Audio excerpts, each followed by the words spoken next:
உன்னை தெய்வம் என்பதா குருநாதன் என்பதா என்னை பார்த்து பார்த்து வளர்ப்பதனால் அன்னை என்பதா உன்னை கடவுள் என்பதா கருணை வடிவம் என்பதா உன்னை கடவுள் என்பதா கருணை வடிவம் என்பதா ஐயா ஞான தானம் தந்த உன்னை தந்தை என்பதா உன்னை தெய்வம் என்பதா குருநாதன் என்பதா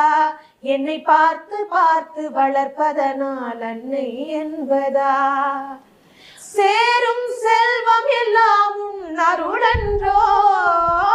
பாடும் பாடல் எல்லாம் உன் தயவன்றோ சேரும் செல்வம் எல்லாம் உன் அருளன்றோ